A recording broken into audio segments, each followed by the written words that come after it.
정진상 전 실장의 첫 재판, 공판 준비 기일이 어제 있었습니다. 이 자리에 증인으로 유동규 씨도 출석했는데 어떤 얘기가 있는지 소개를 잠깐 해드리고 목소리 직접 들려드리겠습니다.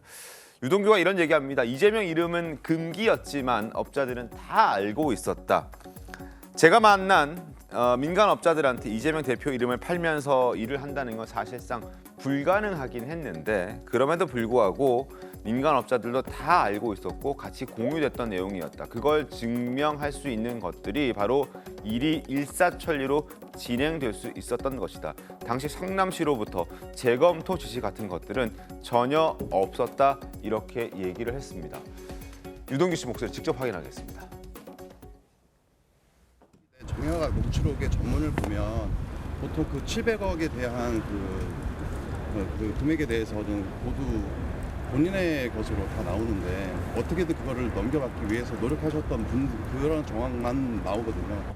제가 이 부분을 민간들한테 이재명 이름을 팔면서 한다는 건 사실상 그 당시에는 불문율이라고 할까요? 금기했던 사안이었기 때문에 그렇게 됐고 개인적으로 할 수 있는 내용들이 아닙니다. 어떻게 일사천리로 다 진행될 수 있었겠습니까? 그 방대한 일들이. 그리고 모른다 했다 그러면 왜 의혹이나 이런 제기가 없었을까요? 성남시로부터 뭔가 내려오거나 그다음에 재검토라든지 이런 사항이 전혀 없습니다. 이런 방대한 사업에서. 정진상 실장은 전혀 사실무근이라며 공소 사실 전체를 부정하고 있습니다. 김광삼 변호사님 어떻게 보세요?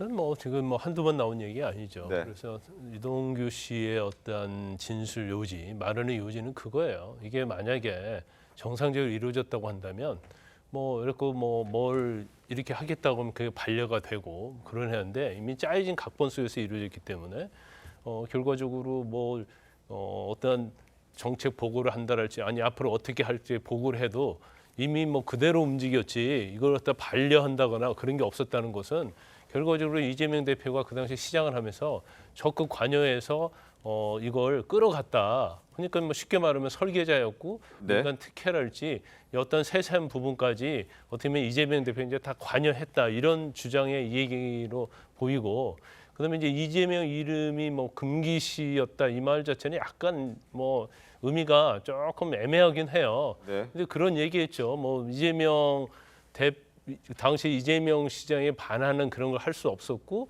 그다음에 이재명이라는 이름을 팔고 다니면 잘못하면 사장될 수 있기 때문에 이재명 시장이라는 존재가 굉장히 권위적이면서 어떻게 보면 어길 수 없는 그런 존재이기 때문에 이제 하라는 대로 할 수밖에 없었다. 이제 그런 취지인 것 같아요. 약간 애매하긴 하지만.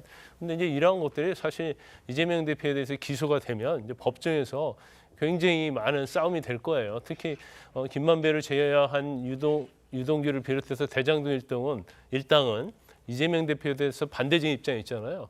그럼 결과적으로 법정에 가게 되면 이재명 대표와 결국 대장동 일당의 어떠한 혈투가 시작된다고 볼 수 있죠. 그래서 누구 진술이 신빙성이 있고 그 진술에 맞는 뭐가 있는지에 따라서 유죄 무죄가 달라질 거라고 봅니다. 알겠습니다.